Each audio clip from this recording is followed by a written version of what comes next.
thank you for the introduction. And this is a title which I think should make you think a little bit, because it plays a very important role in what I call propaganda. And it took a while to understand this.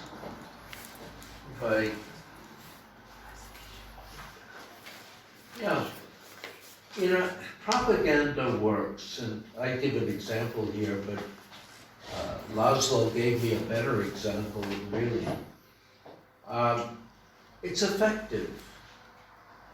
It makes people think a certain way, even if that way is irrational. So, for instance, the example I gave was a gentleman who is actually very much against what is called net zero, bringing emissions to zero. And yet he felt it essential to say he's not a climate denier. That, he's not saying that, he's saying it'll get warmer and it should be a policy to reduce the effects of CO2 as soon as possible. Why does he feel the need to say this? He doesn't understand the problem. He's against the policy, but he's been told it often enough.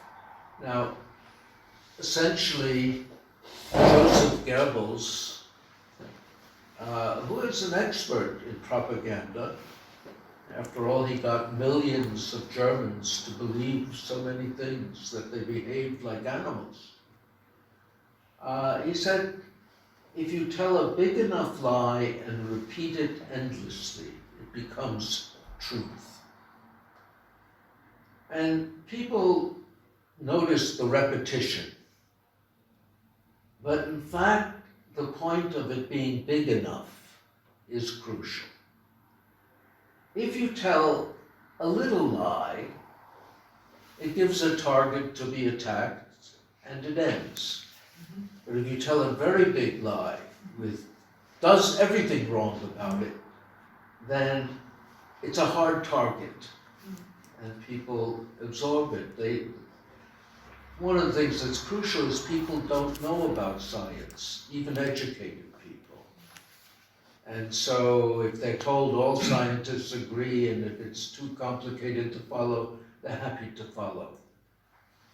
And so, you have Orban, who is in many ways rational, but he feels one cannot deny the science. What he doesn't understand is science is a very strange word. It's the only word I know of where if you put the in front of the science, it becomes the opposite of science. And this is one of the problems we're dealing with. At any rate, let's consider all the things wrong with this narrative. And we'll begin with the question, what is climate? And what you have so far is people present you with a metric. We're going to discuss this. It's a global average of temperature deviations from 30-year means. And the claim is this is controlled by CO2. Now, people have accepted this with ease. And I would argue that none of this makes any sense at all. Let's look at what the World Meteorological Organization refers to as climate. They have a very arbitrary definition. They define climate as the behavior of 30-year means. It's essentially a low-pass filter. And it's just a definition that's meant to distinguish climate from weather. Weather will be short period and long period trends we'll call climate. It makes no claim at all for globality. Now, there's something about taking an average over the whole globe which appeals to people, but it makes no sense for this. Let's see why. Here is what people before climate alarm were studying when they studied climate. The biggest problem we were confronted with was to understand today's climate. And so one approach was the Köppen-Geiger classification. And they took the whole globe and divided it into different climate regimes. And as you see, there are a great many regimes. The climate, as you know, of different areas, West Coast, East Coast, so on, are all very different. And we're sort of arguing now that each of these dozens of regimes acts together according to CO2. We know that's not true.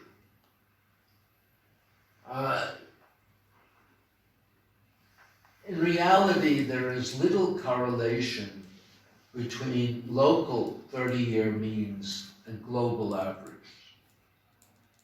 We'll see this again several times.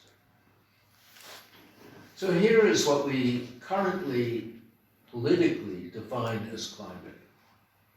You have this graph.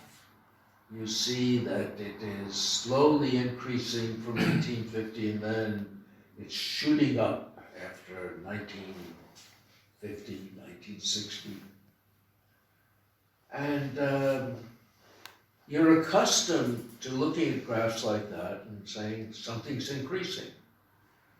You're not so accustomed to looking at the axes, because all you're looking at is 1 degree. It's pretty small. And you're showing the results from various institutions that are calculated. They get roughly the same thing. But, you know, what are you looking at? Well, you're not looking at the average temperature. That makes no sense. You don't average Mount Everest and the Dead Sea. What you do is average the temperature change. You take the deviations from 30-year averages and you average those. And you get a little bit more than 1 degree over 175 years. And you're told by international bureaucrats like Antonio Gutierrez that another ½ degree and it's the end. Where did he get this from? And this is one of the complaints I've had. You know, the UN has the Intergovernmental Panel on Climate Change. And the working group 1 is the science report. They never say this. They never make this claim. The United States has national reports on climate. And they're biased. There's no question they're biased. But they never make this claim. So, you know, the political claims are simply meant to frighten the public into compliance with absurd policies. And, you know, it's always been a puzzle to me why people would be frightened of a warming that is much smaller than the temperature change that all of us adjust to between breakfast and lunch. How many people between breakfast and lunch say this has been very difficult to adjust to?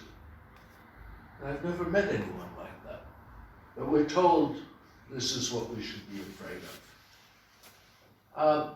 There's an interesting aspect to this, and you see this in the US, in France, and elsewhere, I'm sure. Ordinary people realize this. French farmers, when told, you know, they have to kill their cattle and so on, they realize this is silly. But the educated elite, I fear, are accustomed as they are to pleasing their professors, they will rationalize anything. And so you have something where I think common sense says, this is ridiculous, but we have people trained to believe such things. It's a bit of a problem, but here is something that clarifies the puzzling aspect of it. We're including the data points. So now you have the data from which you got the curve you saw before, the rise. But what you see with the data is that the data points densely cover a range of about 16 degrees centigrade. And this is an order of magnitude, more than an order of magnitude greater than the change in the mean. So you have the old problem that everyone doing experimental work, when you're looking at the small difference of large numbers, it's unreliable.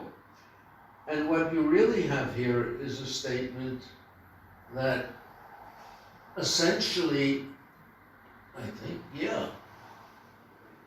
at any given time, almost as many stations are cooling as are warming.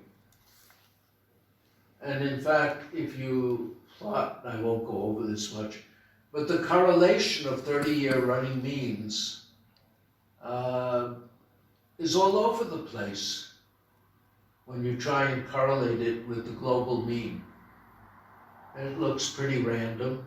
And in fact, it turns out the weighting is such that it tends to prefer the cooling. In any event, the insistence on globality leads to some bizarre absurdities. And one of these is an issue that was very important at the beginning of the UN's Intergovernmental Panel on Climate Change. And that was the medieval warm period. One of the pioneers in historical climatology was a man called Hubert Lamb. He founded the climate department at the University of East Anglia, and it's played a big role in this subject. And using numerous historical records, he made a pretty convincing demonstration that in the Middle Ages, for several centuries, Europe was unusually warm.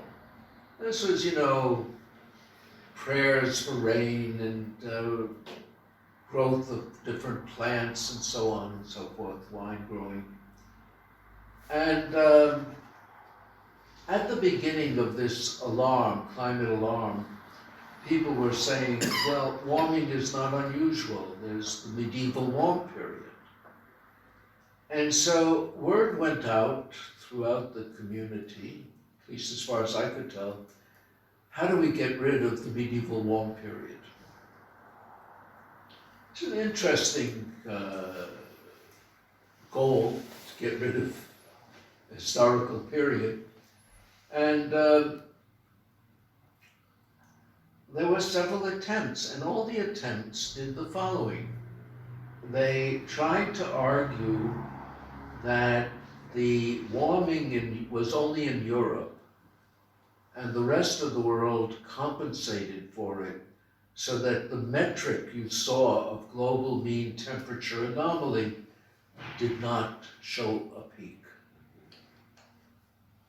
And you had people doing all sorts of things, and the most notorious was a guy called Michael Mann, and he used only a few handfuls of bristlecone pine trees and looked at the tree rings, which mostly respond to moisture, not temperature, put arbitrary weighting on the different trees, and got what was called his hockey stick, which was something that showed nothing happening for 1,000 years, and then it goes up in the last 100 years. And it was a way of saying, even though the change was small, it was unprecedented. Now, somebody checked his work, and they found if you put in random numbers, it still gave you the hockey stick. And you know, there were all sorts of things wrong. And it caused a lot of excitement in a sense.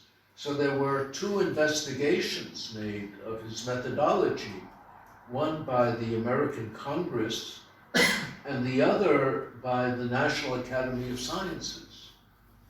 And both of them concluded that his methodology could not be used to infer anything about the medieval warm period. Didn't matter. He received numerous awards and he was elected to the National Academy, where his supporters lied about these reports.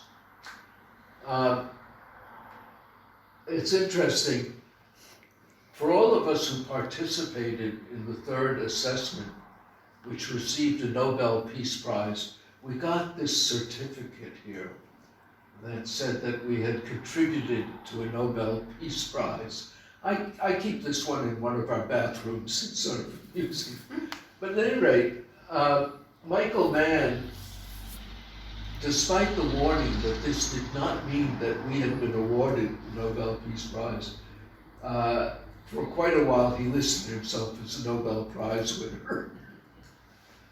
In any event,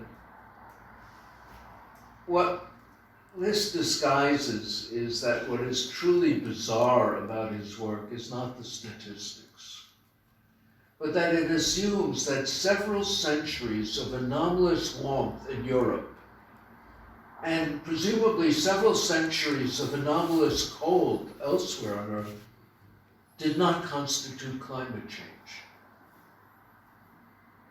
What does climate change mean if you reject major changes? And I think that's often missed in all this discussion of the statistics. Now, what I'd like to briefly go through, and I hopefully finish, and don't worry about too much of the details, but the question is, what do we know about climate change, really? I mean, and what we do know is that the fluctuations are mostly local and extratropical. And what is not realized, and I think this may, hopefully there are some questions, if you go poleward of 30 degrees latitude, radiative imbalance is not a significant causal factor. The temperature difference is determined by the dynamics, and the radiation adjusts to it. Of course, you need a balance, but it's not causal. What then causes local climate change? And here you have a lot of things going on. And we'll talk about a few of them, but you should remember that the surface of the Earth and space do not constitute a closed system. The ocean is always changing the balance at the surface. You have ocean circulations that have time scales between the El Nino cycles, which are a couple of years, 4 years, and 1,000 years for some overturning circulations. And as they take heat away from the surface or bring heat to the surface, the climate in that neighborhood will be affected. There is also the problem is oceanography is not at a state yet where one understands all these circulations. The attention has been devoted mostly to the very large scales. So we have a broad idea of the wind-driven circulations in the Gulf Stream, the thermohaline circulations on a global scale, but regional differences in the highly topographical ocean, we have not even begun to study in detail. So that's one source. The business of tropics versus mid-latitudes here is a schematic illustration, and we'll come back to it several times. Between the equator and 30 degrees, you have a dominant Hadley cell, which is ironing out temperature differences in it. But as you go poleward, you have weather systems. When you look at the weather map, you see the highs and low pressure systems. They are traveling from west to east, changing the weather as they go. These are convective instabilities, and we'll come back to that. They determine the temperature difference between the tropics and the pole to a very large extent. We'll see why you have this difference, but it's only in the Hadley circulation that the greenhouse picture is relevant. Okay, why do you have such difference? By the way, I mean, in mid-latitudes, your prevailing winds, the mean winds, are from where? They're from west to east. What about the tropics? They're from east to west. The winds literally change. The tropopause, where the temperature decrease ends, is about 16 kilometers in the tropics. As soon as you move poleward of the jet stream, at the edge of this, it sinks to 12 kilometers. The physics keeps changing as you cross that boundary. Let's see. Now, we're talking in the first thing with the ocean when we're talking about things that are 1,000 years, 4 years, 30 years, so on. There, I think the oceans are relevant, but the big changes that geologists come up with from their data are, of course, the glacial maxima, where for the last 700,000 years, roughly with a dominant period of 100,000 years, you have ice ages. And then the Eocene, 50 million years ago, the record looks as though you had a much warmer climate with alligator-like creatures in Spitsbergen. The tectonics was not so different, so the layout of the continents was roughly the same. What's going on there? And essentially, the changes that are occurring in these major changes are primarily changes in the temperature between the tropics and the pole. During the glacial maximum, it was about 60 degrees, 20 degrees more than today. During the Eocene, it was only 20 degrees. Again, 20 degrees different from today. Today it's about 40 degrees. So let's see what the implications of that are. Okay, this is a rough diagram. I mean, you know, if we're going to take the Greek letter phi to be latitude, x is the sign of the latitude, so it's the area weighting. X equals a half is 30 degrees. Sine of 30 degrees is 0.5. So the change in the mean temperature of the Earth is going to be the change in T1, which is the tropical temperature, and this is rough schematic. And then it's going to be minus 1/4 of the change in temperature between the tropics and the pole. And, you know, it's 1/4, as I'll mention, somewhere around here, because, you know, it's half the Earth, and the mean is half of delta T2. So it's 1/4. Now, what this means is that those major changes, the Eocene and the glacial maximum, represent the change in the mean of only 5 degrees. Now, what's happened is you have people who are trying to promote the alarm, so they're introducing, quote, positive feedbacks to change it from 1 degree for CO2 to 2 degrees or 3 degrees or 1.5 degrees and so on. And they are arguing that when you start getting 3 degrees, 4 degrees, you're getting close to what you had with major climate change. So maybe there's something dangerous going on. Now, the trouble with that is that you have this business of delta T1. If delta T2 is 0, delta T1 and delta T are the same, and a 2 degree change or a 1 degree change is a 1 degree change.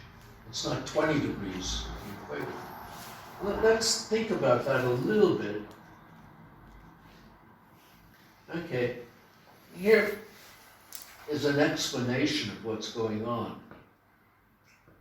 And probably the order is a little bit peculiar, but what the alarmists are arguing is that the big change in the tropics to pole is an amplification of what goes on in the tropics. In the theory of present climate that we have from hydrodynamics, there's no such mechanism. There's no physical mechanism that says you amplify what's going on in the tropics. You get independently the gradient in the extratropics, and then the tropics is like an integration constant. Why does the Earth behave that way? And it has to do with the Earth's rotation. When you have rotation, you have a Coriolis force. And the Coriolis force is important for the vertical component of the rotation vector. So if you're poleward of 30 degrees, the projection of the rotation vector is mostly vertical. And if you're toward the equator from 30 degrees on either side, the projection is mostly parallel to the surface. So in the extratropics, it inhibits cross-isobar motion. In other words, if you look at a weather map, the curious feature is the motion is not from high pressure to low pressure, but rather parallel to the isobars. Any engineer looking at pipe flow would find this a little bit strange. On the other hand, when you go to the tropics, the flow is from high to low pressure and irons out the pressure gradients and the temperature gradients. So you get very different physics. Now, the interesting thing about the hypothesis of polar amplification is it is testable. And this is quite remarkable that almost no one tested it. I mean, I wouldn't worry about this. There's a picture of what happens non-schematically. So the dotted lines are what are called potential temperature. Potential temperature is a measure of entropy, but what it amounts to is if you take a parcel of air from a given height with a given potential temperature, it will achieve that temperature if you bring it to the pressure at the surface. Technicality, these occur all the time. And then there is something called vorticity, potential vorticity. And that is something that is conserved in the extratropics. But in any event, the picture you see, and okay, you see here, the temperatures are pretty flat, and then they go up, and essentially you have something funny going on in the tropics, the polar region, excuse me. Now, what happens is we can look at this, and let's see what the next, okay. What you can do with the data is look at the equator to pole temperature difference from about 1880 to the present. And if you look at this graph, I mean, look at the scale, and there's almost no change at all since 1880 to the present. On the other hand, if you look at the global mean and the tropical mean, they're almost identical. So we see in the data, there is, in the present warming, no polar amplification, at least not anything statistically significant. Now, okay, so we go down here. Let's summarize. I think that's the next one, is it? Yeah. What we have here. So major climate change, as opposed to the shorter term stuff, like 1,000 years, is due to profound change in the tropics to pole temperature difference. Now, we see this leads to relatively small changes in the global mean temperature because it involves only half the Earth and half the temperature change involved in delta T2. So it doesn't look big in the mean. The changes in the tropic to pole temperature difference are almost totally due to extratropical processes like the instabilities responsible for weather systems or snow ice cover. I'll come back to that in a moment, because that involves something called convective adjustment. Have any of you heard of that term? Well, the easiest way to see it is when you have heat transport by fluid motion. There comes a point where it eliminates enough of a gradient that the instability growth rate goes to zero. And it tends to bring the flow to that state.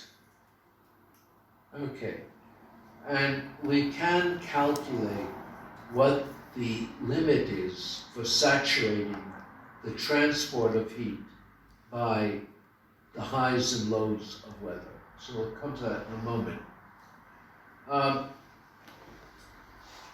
Anyway, this is simply saying what is at issue.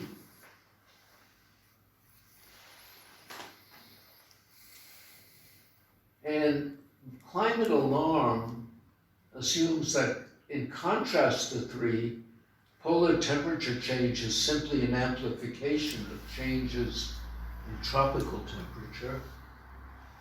But the observations show that warming since the 19th century involves essentially no polar amplification.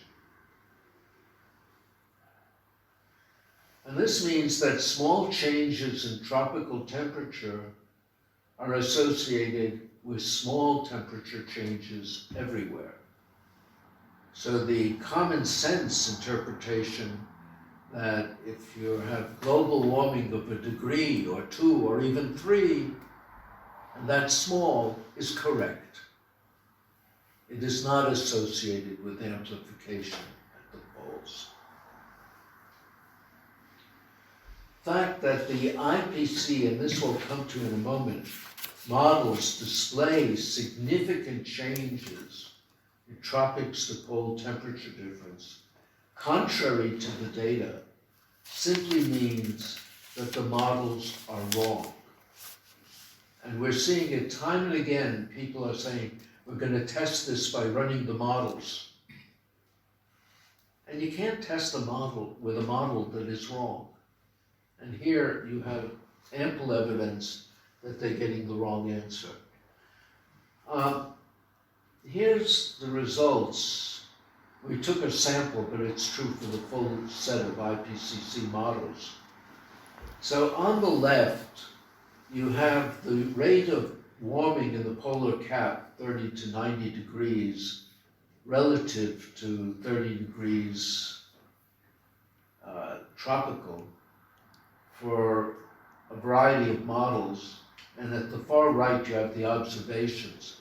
the observations are tiny and statistically insignificant. Almost every model is giving you much more. On the right, you have more detailed information.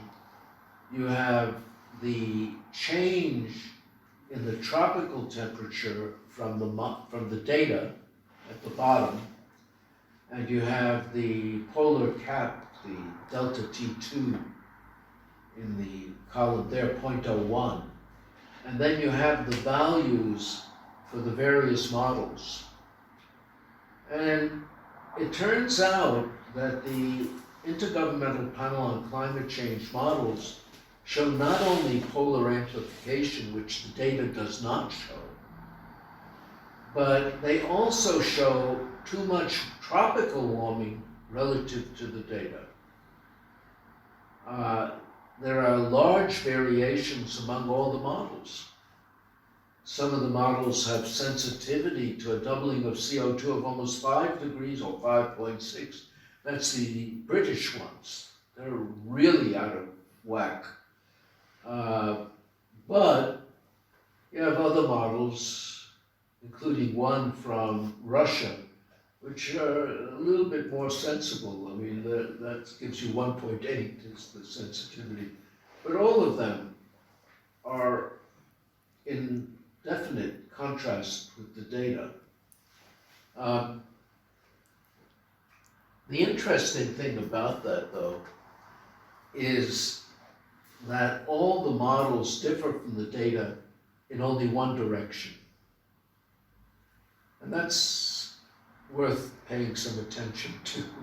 They all make it warmer than the data. Okay, let's go to the next. Yeah, the models all run hot. And again, I hope this isn't too complicated a picture, but essentially what you have is the color dots are the various models, and this is height, and it's 1,000 millibars and 100 millibars. Meteorologists usually use pressure instead of height. And the temperature is giving you this behavior. It has a maximum somewhere around, this is around 300, 200 millibars. And they tune it so that you're not too out of whack at the surface. But as you go up higher and higher, the discrepancy gets bigger and bigger, that the models are running too hot. That shouldn't be surprising. This is something, I mean, I've discussed it with people running models at various labs, and they've admitted that if they get runs that don't show warming, they throw them away. I mean, the fact that you can have these large range of errors, but they're always in one direction, is not entirely natural. In any event, here's the point, we've made it before. Without polar amplification, we only have delta T1, which is small even with highly unlikely positive feedbacks. Now, that's important because, I mentioned you want a big lie. And so what happened was, when they started showing these positive feedbacks, I don't know how many people here have heard something called Le Chatelier's principle. And this is an interesting principle because it's never been proven, but it argues that nature tries to prevent change. And here we're told nature tries to take whatever you do and make it worse. That goes against most thinking about how nature works, but okay, I could go through the history of how they found that, but it still doesn't make it very likely. What happened was two people, Manabe and Weatherall, I should have mentioned Manabe got a Nobel Prize in Physics for this. using a completely unrealistic one-dimensional model of the atmosphere and assuming that relative humidity remained constant, was able to double the response to a doubling of CO2. And that actually got people excited, but there are a couple of reasons to suppose that the feedbacks really are negative. And apart from explicit measurements, there are a couple of features that are worth paying attention to. One was something, do people know the name Carl Sagan? Yes. Yeah. He and a colleague wrote a paper in the 70s, 1972, presenting what they called the early faint sun paradox. And the paradox was the following: if you take current models of sun-like stars, then of course they are getting hotter with time. And so going back 2.5 billion years, the solar output was estimated to be 30% less than today. Now remember, when we're talking about carbon dioxide doubling, we're talking about 1 or 2% change in the radiated power. It's 30%, much bigger. And yet the geological evidence was that the oceans were there, they were not frozen, and they were similar to today. How is this possible? And there's a whole mini industry trying to say maybe you had tons of CO2, maybe you had this, that, and the other. But the truth of the matter is there are negative feedbacks that easily accommodate that instead of positive. There is another thing left out of all the estimates of feedbacks, and that is the fact that if your changes between the Eocene and the last glacial maximum involve changes in the temperature difference between the tropics and the pole, they are going to affect the heat flux taken from the tropics to keep the poles warmer than they would be in radiative equilibrium. Remember, if you did not have transport, the poles would be still colder than they are today, much colder. They are the present relative warmth because heat has been carried from the tropics to the pole. The fact that you have these changes in flux without significant changes in tropical temperature, again suggests that the tropics are actually quite stable. At any rate, that was the focus of a lot of attention. And again, this is the business of the big lie. You see, the feedbacks and you start worrying about them. But in many ways, this was again a distraction from trying to figure out how the whole system worked, with the polar transports, the extratropical transports, and so on. In any event, given what we now know, suggesting that climate is an existential threat is, I would argue, both malicious and stupid. Agreeing with such suggestion maybe is only stupid, but in this case that's bad enough. It's causing immense danger. Danger is changes. Now, before ending this talk, I'd like to return a little bit to real climate changes.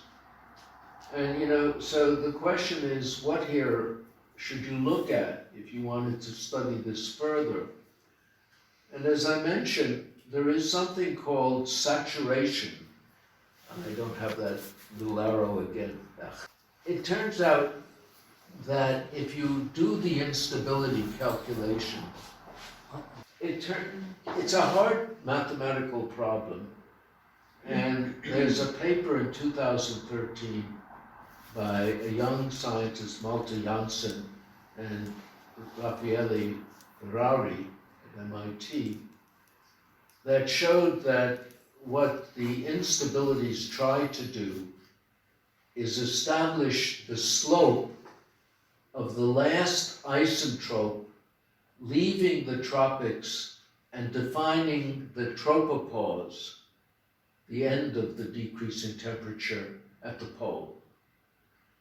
And that in turn determines the temperature difference at the tropopause at the pole between the tropics and the pole. And it sets it at about 20 degrees. The interesting thing about that is the measurements, the data, showed that at present that is the temperature difference that we have. It's about 20 degrees. That's an important success for the theory of the saturation of the instabilities. The question is, why are the surface temperature differences bigger? And what I point to is, if you look at the polar region, you see that things are breaking down. There's something funny going on there. And what's funny going there is something called Arctic inversion. And what's happening is, you know, for instance, if you send a balloon up here, the temperature is decreasing with height. That is not true over snow and ice. Over snow and ice, you have the inversion, where the temperature, instead of going down, is going up for about 4 kilometers. And as a result, the temperature difference, tropics to pole, at the surface is greater than it is at the tropopause pole. So we have some idea of how it's working, but the amount of research on the Arctic inversion is pretty small. Only about a handful of papers since 1932. And there are a number of problems that would still exist with that. Let me go, where again? Okay. So there are some of the problems. The issue of what causes the ice ages, in terms of existing problems.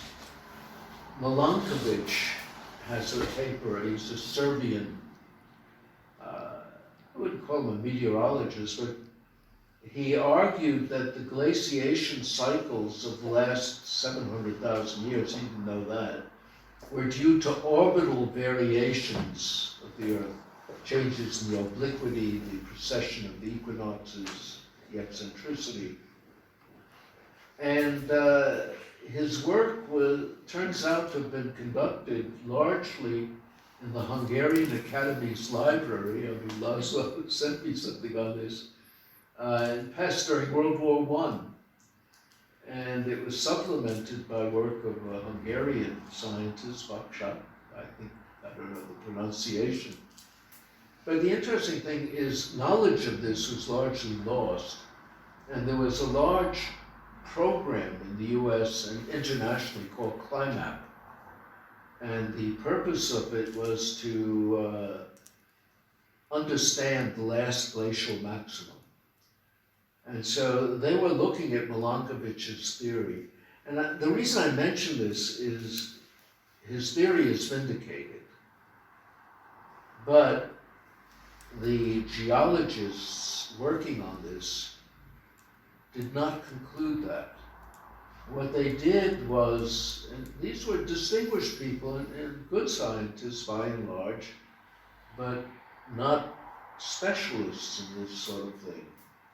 And so what the Klímavészhelyzet program found was, when they looked at the power spectrum of the ice volume during the glaciation cycles, and compared it with the Milankovic parameter, which essentially is the radiation, the incoming radiation at 60 degrees latitude in June. And the reason for that was very reasonable. He was saying, it's snowing every winter, but whether that snow survives the summer depends on the amount of sunlight reaching the Arctic in summer.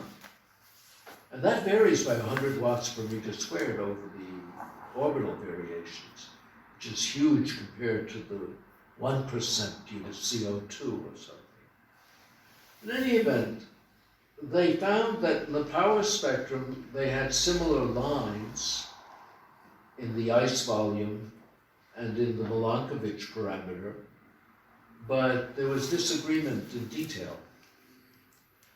And then a couple of young scientists, one former student of mine, Jerry Rowe, and before him, some young Swedish astronomers, Edvardsson and Dahl, 2002, realized that there was an error in the climate thinking. What was the error? They were comparing the power spectrum of the ice volume rather than the power spectrum of the time rate of change of the ice volume. So these young people corrected that, and then Milankovitch looked perfect. So I think at this point, it's an excellent theory for the glacial maximum. But there are still outstanding problems. So for instance, it's true for the last 700,000 years, but there have been a few million years of ice ages. And before 700,000 years, the dominant period was the obliquity cycles, 41,000 years. And the question is, why is that? And that's still open. It's a reasonably good question. I think I know the answer, but at my age, I'm not going to work it out. And then there is also the fact that the Eocene does seem to be 20 degrees equator to pole, which we see at the tropopause, at the north, at the polar tropopause. And that's fine, but there are other periods that seem to be ice-free, where the temperature difference is not 20 degrees. The question is, why is that? And there are all sorts of questions that exist. But, and I think this is the important thing,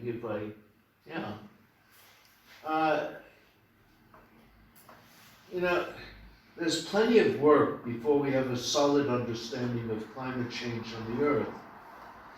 But I would argue that we are at a point where we can at least sketch out a rational agenda. And we're certainly at a point where we can stop confusing climate change on the Earth with climate differences among different planets, which is a very different problem.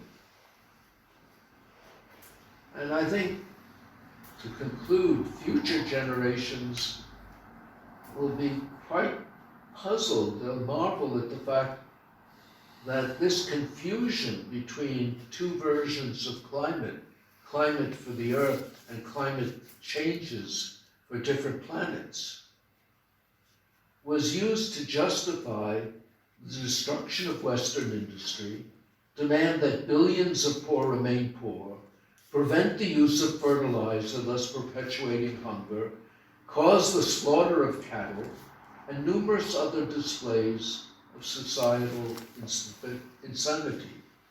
With that, I leave you. Thank you for your attention.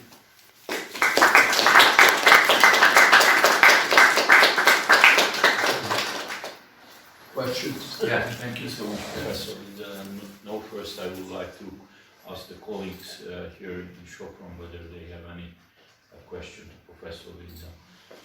Yes, so you have argued that the melting of the polar ice caps wasn't because of the climate change, but I didn't make sense for me why the poles are melting, for example. The glaciers are melting as well, not just the ice on the poles. The answer is, in some ways, I don't know. I don't know why the glaciers came. For instance, in the medieval warm period, there were almost no alpine glaciers in Europe.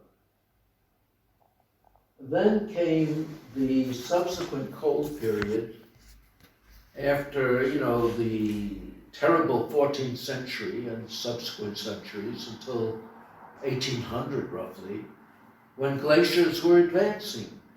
And you have all sorts of literature, people saying their village has been overrun by a glacier. And then somewhere around 1800, before CO2 had any importance, glaciers have started to retreat. And in some places they've stopped retreating. But you know, how shall I put it? One of the things you learn is correlation is not causation, right?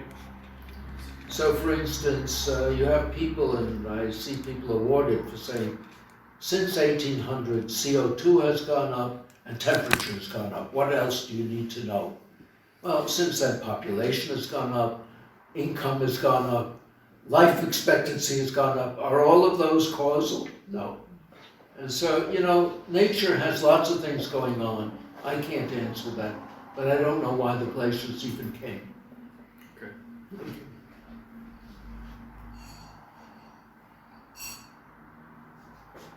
Any more questions here in the room?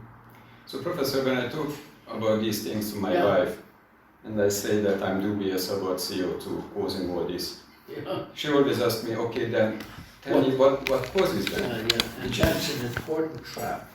Yeah.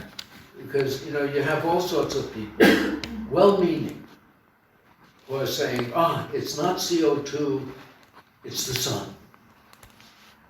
But the trap in that is saying there's a single cause for climate every place when you have dozens of different climates and they're not correlated with each other. So the question of what causes it, in a sense, is nature. That is to say, you're geophysicists. You have reversals of the magnetic field. What caused it? It's just autonomous. You know, the Dead Sea overturns every 60 years. What caused it? It's part of its nature. Caused it. So asking the question, if this didn't cause it, what caused it, assumes tons of stuff, including the fact that that metric that I showed you was climate. But it's not. I don't know if your wife will accept that. I'll work it out Yeah. with her. Yeah. So, one more question, Professor. Should we really be afraid of the Gulf current? The what? Of the Gulf current, the North Atlantic current weakening? In Europe especially. You know, How is it I think likely? How likely is it? the answer is no, and there are two reasons I would say that. First of all, Europe, much of Europe has a mild climate, not because of the Gulf Stream. Gulf Stream pretty much peters out around Iceland. It is a mild climate because it's near a west coast. And the heat capacity of the ocean is much greater than of land. So for instance, Juneau, Alaska has a much milder climate than Boston because it's a west coast. Much of Europe, France, England, and so on, have a milder climate than the east coast of the United States because the ocean does not change as much as the land. If you are in the east coast of a continent, then the land with its low heat capacity changes a great deal. The prevailing winds are from west to east, and you are hit by the winds that have, the temperatures that have changed in the Midwest. California is hit by the changes that occur in the Pacific Ocean, they're much smaller. And one other thing, I'm very curious as to what effects does then CO2 have on the planet? Health? CO2. The CO2 must have some effects on the planet because it. Oh, sure. CO2 has one effect that is well established. It is plant food. So we know that the increase in CO2 over the last 50 years has led to approximately 14-15% increase in agricultural productivity. That, of course, is something terrible because it means people have more to eat and probably causes weight gain. But I mean, Let's be sensible. I mean, you can pile up things that you can worry about, Yeah. but CO2 is nearly saturated. Remember, it's not, in other words, do you know what saturation means? Yes. Essentially, if you look at any radiative gas, it's like paint. So for instance, if I take a window and put black paint on it, the first coat of paint stops a lot of light. The next coat of paint does much less. By the time I put on a third coat, it does nothing. This is the same thing with CO2. CO2, by the time you have, and we've never been there, 50, 60 parts per million volume, has already gotten pretty saturated. And now each doubling does the same thing. That's a particular regime you're in. So, for instance, you can calculate, it's an easy calculate. Let's say you went to net zero. Let's say the whole Earth went to net zero in 2050. This would cost trillions of dollars, much disruption, deindustrialization of the West. How much temperature would you have avoided if the whole Earth did it? It's about 0.6 degrees. So it's not zero, but it's awfully small. And if you are to consider cost-benefit, the cost-benefit is about infinite. But then why isn't the narrative that the planet is cooling? Because Pardon me? why isn't the narrative that propaganda is that the planet is cooling? That would be much Money. No, but that would make much more money, because then that would mean that we must build more power. First of all, one of the things that you should know, and I have this in the other lecture I give, this was a small community in 1988. Most of the world did not have climate research. You did not have great climate scientists from Zimbabwe and Uganda and so on, as you have today, allegedly. It was a small subject, and almost every leading figure in the field did not agree when Newsweek told you all scientists agree. And so it depended on people believing that headline rather than reading what people were saying. And you're following that. You're saying, well, if all these people agree, have you checked whether they agreed? No. And if you did check, you would see there was, one document which a former Hungarian, Edward Teller, initiated, had almost 30,000 signatures of scientists with advanced degrees said this made no sense to them. Okay. I mean, you've been victimized by a propaganda campaign, and the propaganda campaign is motivated by the fact that the energy sector is the one sector which involves trillions of dollars. And that turns out to be crucial. But taxes for them have Pardon been me? taxes for them have been increased significantly because of climate change. For carbon taxes. No, wait a minute. Climate change? I mean, right now you have the quote, impacts, right? You have every weather event gives you a visual on television, and they say, see what climate has done. But that's not climate, that's weather. Yeah. I'm saying that's what politicians use to justify carbon taxes that hurt Carbon energy taxes. companies. Oh, sure.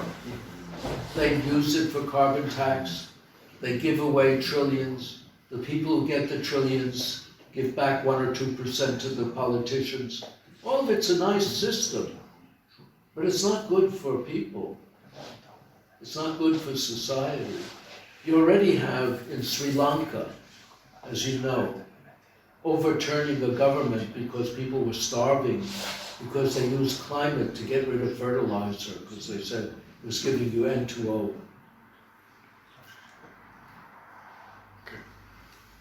Yeah.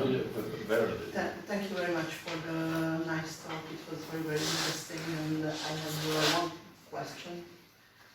I don't know exactly how I can say it in a good way, because the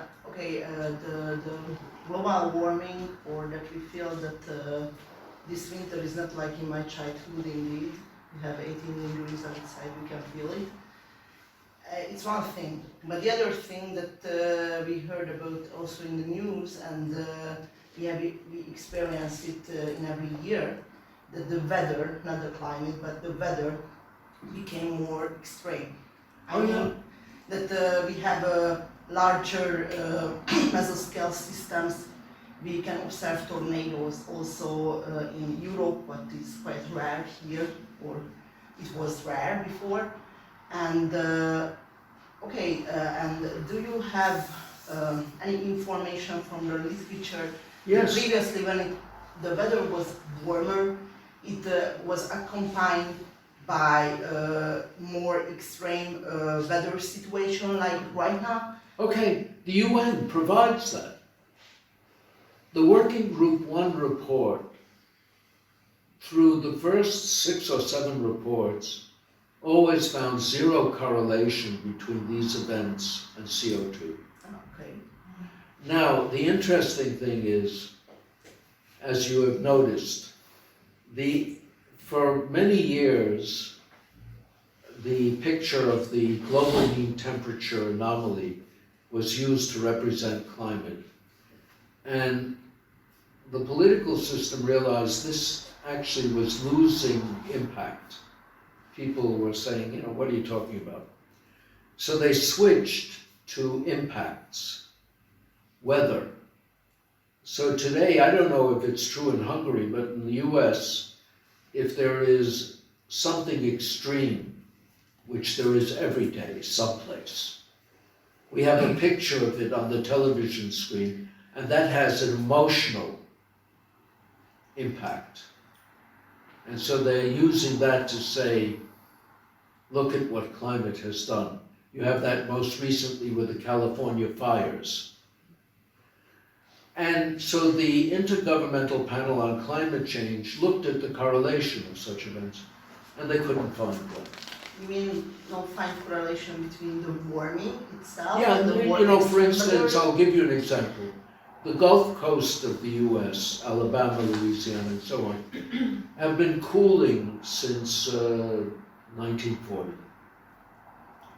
If you take a survey of people in Louisiana or Alabama and say, what has happened in the last 80 years, 90 years, they will say, it's warmed. The records show it's cooled. The area around Tallahassee used to be citrus agriculture. It's too cold for it now. But you told people it's getting warmer, and they will all tell you it's gotten warmer. Okay, I understand. Yeah. I understand it's about the feeling, but what about the data? If you The have data, warmer weather, what you I'm have saying is more the extreme data weather. shows no correlation. Okay, and it's cooling, and it means that there are less extreme thunderstorms and less extreme weather situation over there in those places where Just it's go cooling, to the or record. no? Go to the records. They're in the Working Group 1 report. Okay, They don't find a correlation. okay. So we have this more extreme weather situation, but Here's there's the- no you know, we leads for showed another this. reason. That if you look over the 30-year variations and longer, actually the bias is toward more of the stations actually cooling. If you look at the Köppen classification, all these different, they go differently. Each of the regions has different features. It's not as though the whole world has behaved in unison. It hasn't.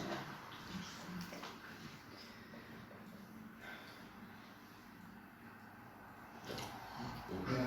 Thank you very much for the talk.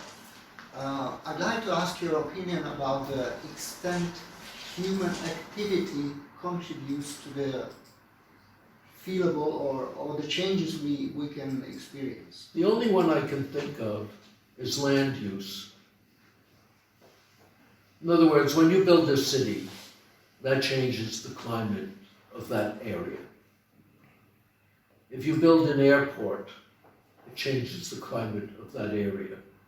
If you change the agricultural use, you change climate a little bit. Other than that, the human impact on climate seems to have been fairly small. You have attempts to, the business of the energy sector represented a major change in the green movement. So for instance, before 1970, the ecological movement was concerned with species diversity, the welfare of whales, all sorts of things like that. There was also this concern with population, which was a little bit strange. 1970, a big change occurred in the green movement. The focus became the energy sector over everything else. But nobody quite knew what to make. So at first it was global cooling, because that metric was cooling between 1940 or 38 and 1975. And then it stopped, and then the Germans came up with the forest death due to sulfates from coal burning. And again, the forests recovered, so that ended. But, so far the attempts to find something from our energy sector, our emissions and so on, that changed the climate has been pretty weak. The main thing that has occurred, and I think that's beneficial, the quality of air in many cities is better. You mean better? But that's a health issue. It's Better or worse? Sorry. pardon me? Better. Yeah. I mean, in America, you had places like Pittsburgh, you had the killer fog in London, you had all sorts of things going on because of energy and essentially dirty coal burning. And we've improved that. Thank you. May I have another question? Sure. You mentioned negative feedbacks, Yeah, which works against sure. global warming or Yeah. at least the climate change in general. Can you please? They are mainly for the tropic. Remember, these feedbacks are only relevant for the tropics. They don't they affect the rest of the world, but only by as much as occurs in the tropics. And, So they're small. Cloud cover. What sort of percentage difference do they make to the radiant budget? 5%, 10%, 3%, all over the place. They're much bigger than CO2. well, actually, we have recently heard a presentation, a talk, in which it was argued that the warming which we experience recently is primarily due to the reduced albedo of the Earth, which is lower, the albedo is lower due to the reduced I mean, all these cloud things may be possible. What we found was in the tropics, when you had warmer temperatures, you had less upper level clouds. We call that the iris effect. And that, has been around for 25 years. When we first published it was out of NASA. There were literally 20 articles immediately published criticizing it. And none of them held up. But it was, let's get rid of it. Here's the negative feedback. And MIT actually has a colleague who's in the state who works on atmospheric electricity. Yes, Williams. Okay, yeah.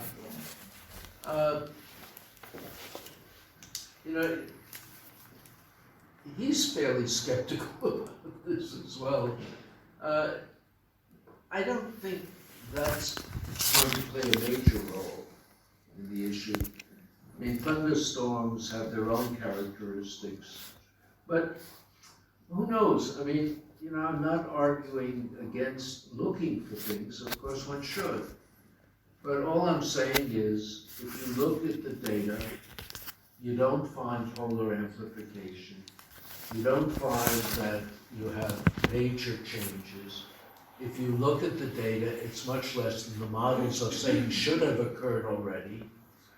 There is a bias in the models, and moreover, there is ample evidence that this whole issue was always political, and that the scientists were just dragged along.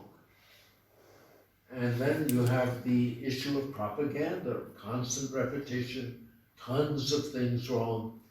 And you have, in America, I don't know how it is in Hungary, you have the big problem that for now 30 years, 40 years, children have been told in kindergarten already, the world is coming to an end.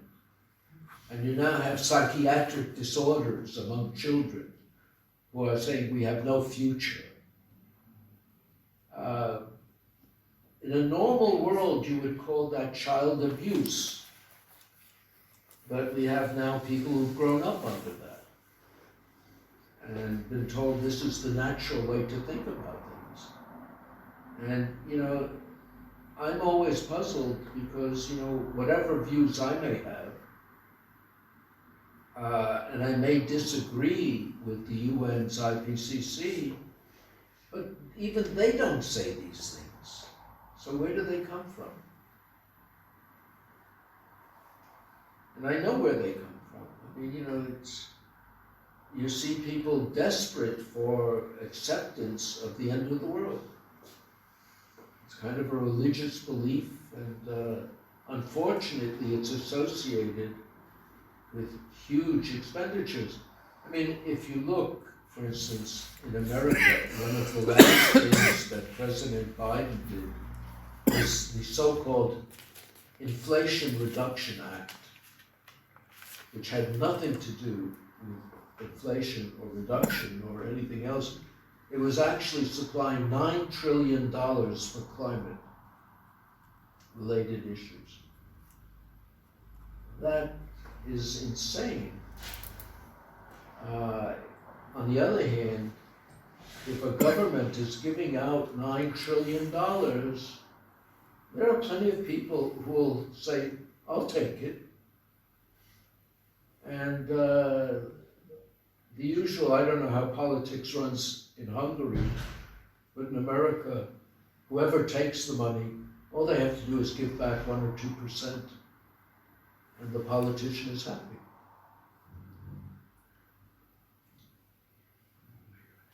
No. So, Professor, in this age, against all this propaganda, what advice do you have for scientists who doesn't want to go with the flow? How can they publish papers if their patents are always quelled? If you look, there was a release of the emails from East Anglia. This was about 10 years ago. And they were making it clear that you don't let people publish anything that contradicts this. So, for instance, my experience was it was difficult to publish, but I actually did, because, had a long-standing reputation. I published a couple of papers in the bulletin of the American Meteorological Society. In each case, the editor was immediately fired. I mean, this is nasty business going on. Department of Energy and NSF tried to continue funding people, but the one thing that may occur, and I hope it does, is in the US, when there are major policy issues with defense or anything else, they have what they call a red team, blue team exercise. And this simply means you have people study both sides of the issue and argue it out to see if there's any reason to take one side or the other. We have never had that for climate except once. And that was the American Physical Society did it. And that was the reason that Steve Koonin switched sides. He was in charge of that, and it was clear there was no issue to support. But Trump was supposed to do that in his first term, and his advisors said, don't do it now, wait until your second term. He didn't get a second term immediately, now has it. I hope he runs this red team, blue team exercise, and the results of that will be the results of that.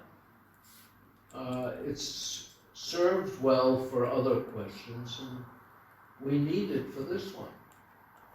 I mean, it's already reaching the point where there is a ton of data that just absolutely opposes the scenario that's presented.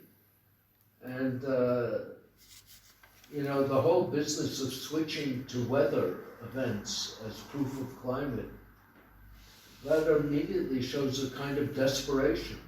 So I think it's time to straighten it out. Can I ask just one more thing? Sure. So, if they are so good at propaganda that literally almost everyone. It's not just propaganda. There is punishment, there is funding. But then why are they so bad at it that the Green parties in the European Parliament lost half of their seats in the last election? Yeah. Oh, I think people are waking up. But shouldn't they be good at propaganda so they like win elections? Well, the Green movement has its own peculiarities. We do not have a Green Party in the US. There is one, but it's tiny. In Germany, it was an important factor, but it was very much, I would point out, from the 68ers. And again, this is something before you were born, probably. But there were, you know, huge amounts of student uprisings and so on, especially in the US, but also in Germany and France. This was when de Gaulle was overthrown. We had Red Rudy in Germany, which was violent. We had violent groups in the US. These people were still around, trying to change society. And in many ways, they succeeded. But, you know, the question that this gentleman asked, is there a correction? I think there will be. Okay. Yeah, so I think another question. And in the meantime, I would like to ask the online participants if they have a question. Would they be so kind as to raise their hand? Sure. Or just key it into the chat window and then we see it. But in the meantime, please carry on. Sure. My question would be, what is your opinion about the tendency in hydrologic cycle, maybe in Hungary, the general tendency from measurements, wet will be wetter, dry will be drier. And here in Please Hungary, speak wet, slowly. wet will be wetter, or wet became wetter, dry became drier. And now, in Hungary, in the Carpathian Basin, we, in the last decades, the dry became drier situation. And it's very crucial. Okay, do you mean by drier periods of drought? Yes, maybe the mean discharges of rivers decreased half of the 40 years ago. I wonder what I've noticed, and this is not my area of expertise, but have you studied the variance over the whole record? Mhm. And you're saying that the variance has never been as large as it is now. Mhm. Has there ever been a change in the data taking? We have not a longer record than 100 years. In case of big rivers, for small, we have only some decades. Do you have any, what would you call it? I mean, one of the things that is used that this guy Hubert Lamb used was church records of prayers said for different events and problems and so on. And that's how they concluded that the medieval period was milder, warmer. I don't know, I mean, these changes have occurred. There was a medieval period. If the people who are arguing that this was not global are correct, that's reasonable also, possible, that you have local changes that are different. I know the claim has been made that you have more droughts and more floods due to global warming, but that's simply these same models, it's not from data, that fail on every other ground. So, it could occur, I can't argue that, you haven't seen that. These things happen, but I doubt it's global. Mm-hmm. Yeah, it's a local, it's not global. I mean, you've had that in the US. We were talking about urbanization. There's no question that building a city changes the climate. Yeah. Thank you.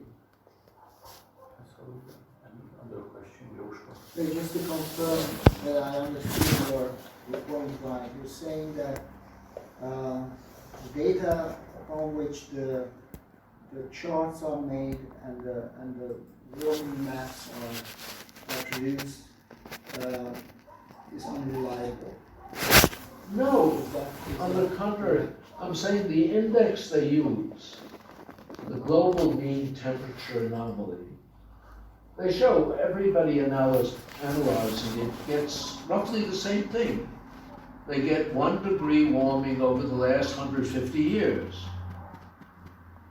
And nobody's arguing that. I'm saying if you look at the data that went into that, it's all over the place. And some places are cooling and some places are warming and so on over that time scale. So basically what we experience now, because we do experience change of climate, it is fairly local, regional, and it can be similar to medieval. Yeah, it could be. I mean, as I say, there are we're talking about small changes. So the first thing I would say is, I don't personally notice if a day is 1 degree warmer or cooler. And I don't think you do. I don't think anyone does. Because it's small compared to the change over the course of the day. Yeah, if I look at the forecast for the next week, it looks a little bit warmer than average. And then a week from now, they're predicting it'll be much colder. And then every day, every week, every year, you deal with that. But you'd have to, we showed you on this, if you can look at the data over any record, the models don't agree with the data. And we're basing all these conclusions on models that are all over the place, but only in one direction. There's something wrong.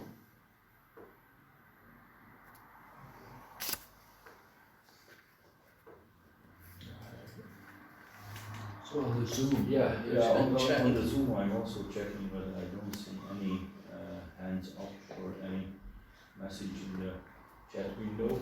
So I think in this case, yeah, no one. So, Professor, do you think that these one-dimensional or zero-dimensional radiative models can have any success with explaining the climate change? No. I Why mean, not? okay. First of all, if it's one-dimensional, how do you account for the difference between the extratropics and the tropics? I mean, it's, it's again, you have models. I mean, in a way, it's hard for me to deal with the question. Here I have the Earth, here is the picture of the potential vorticity and the potential temperature, and it's all over the place and it's varying, and somebody said, can I approximate this with a one-dimensional model? The answer is no. And moreover, the physics changes dramatically according to the vertical component of the Coriolis force. How do I put that in a 1D model? So yeah, you're right. I mean, where did the 1D models come from? And they actually have a long history. They began with people like Schwarzschild in the beginning of the 20th century. They were astronomers. And yes, for their purposes, if you want to compare Venus and Mercury and Mars with the Earth, one dimension is adequate. Because if you look at the climate of the Earth, what you have is a picture where the tropics are reasonably constant. As far as we can tell, they've been constant for billions of years. And there's a temperature difference between the tropics and the pole that's been varying. Well, the variation, as we saw, didn't make a big change to the global mean temperature anomaly. So the anchor in the tropics, from an astronomical point of view, is the temperature of the Earth, plus or minus 5 degrees Celsius. And so if I'm comparing different planets, one dimension is fine.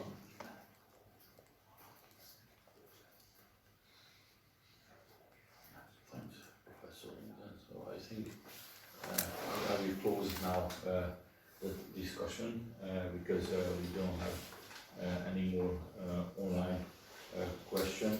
And thank you so much again Thank for you the for your attention. lecture and the very good answers. And I just would like to add as a personal remark, and I quote Descartes here, that I doubt everything except that I doubt myself.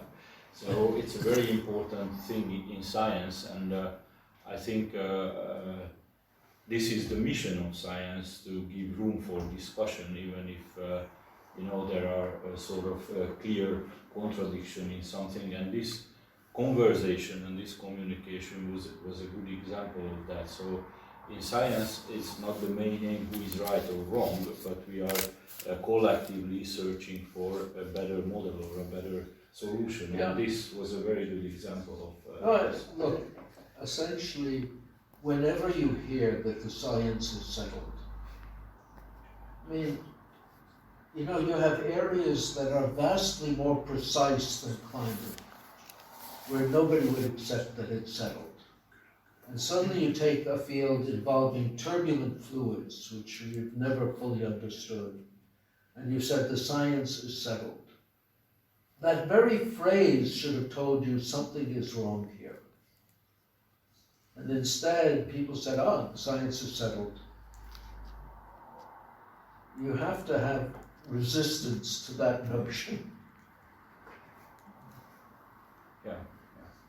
Thanks, Professor Lindzen, and that is just a motivation for us and also for the future generation of scientists that never be, shy to stand up if you think that your data and your measurements are right, even if you are going against the mainstream, even if it should be a motivation for you. To be fair, Yeah, to be fair to exactly.